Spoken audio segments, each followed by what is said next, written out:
guys, welcome back to my channel. My name is Maddie and today I'm going to be giving you some winter book recommendations. These are all books that I think are great to read during the winter season. They're the perfect reads to just cuddle up next to a fireplace and a cup of hot tea or hot chocolate, and these are all books that I just think are great to read during the winter. First, I have Salt to the Sea by Ruta Sepetys. This is a YA historical fiction novel set in World War II. It is multiple perspectives and it is leading up to the events of the Wilhelm Gustloff sinking, which was a German ship transporting refugees as the Russian army started invading in the German territory. Many people were fleeing for their lives, so the ship was very overpopulated and it ended up sinking and killing roughly around 11,000 people, which I think is 3 times larger than the Titanic. It is a wonderful, beautifully tragic story. I love this book. This book is perfect to read during the winter months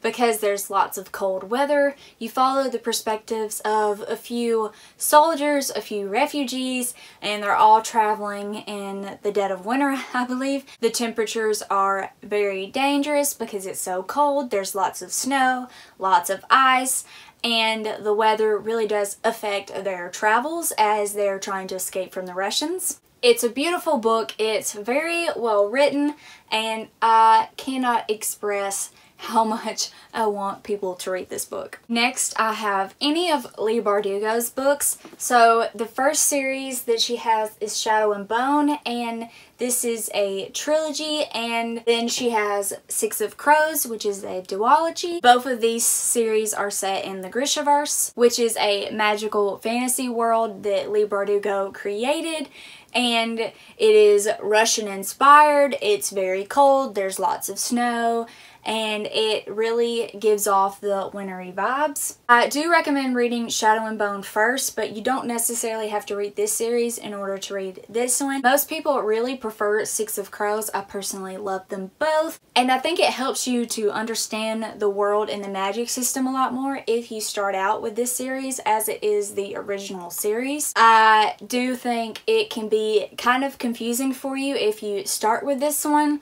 but if you are used to reading fantasy, you should have no problem just picking up this one. So in this world, there are people called Grisha, which are gifted with special superhuman abilities, and they are broken up into different types of powers.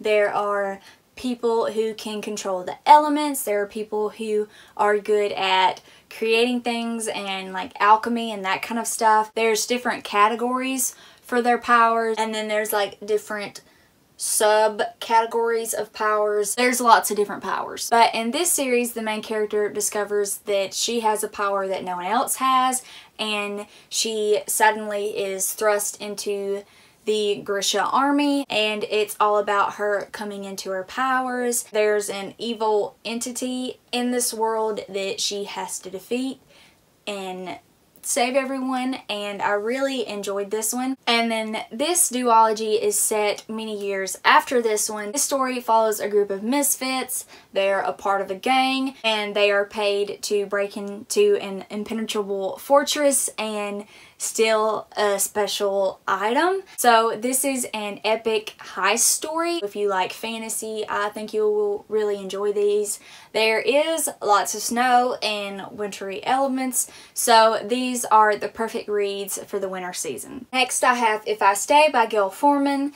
This is a YA contemporary story about a girl who is in an accident, and then she has an out-of-body experience where she's in the hospital and they're trying to save her life, but she can see all the events going on around her even though she's basically in a coma. And then she discovers that she actually gets to make the choice of whether or not she wants to stay alive. This book is set in Oregon, mostly during the winter time, so there's lots of snow, there's lots of cold weather. If you enjoy contemporary, this is a really good read for the winter months. Also, the content of the story really has the eerie, cold vibes as well.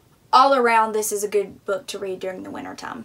Next, I have If He Had Been With Me by Nolan. This book is about two teenagers, a boy and a girl, and their moms have always been best friends. So the two characters have grown up together since birth. They were born within a few weeks apart. So they've always known each other and they've always basically been like family. They've always been best friends until they get older. They start to drift apart. And then this story is about why they drifted apart, how they drifted apart, and then it's about them coming back together again. It is a beautiful and sad and really heart-wrenching story, but this book also deals with depression. So if you are someone who gets depressed in the winter months, if you have seasonal depression, you may not want to read this one because it is kind of a moody, darker read.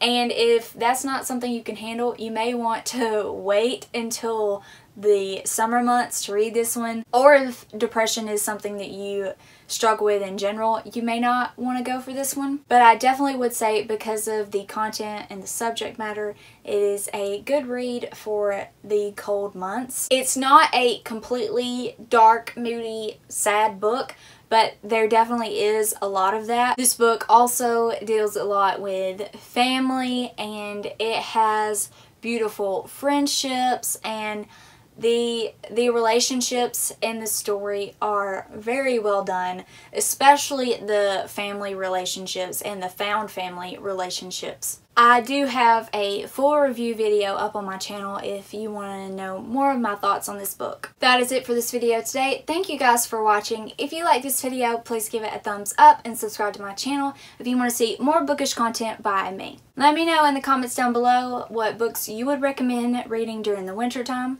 I hope you all have a wonderful day, and I will see you in my next video. Bye!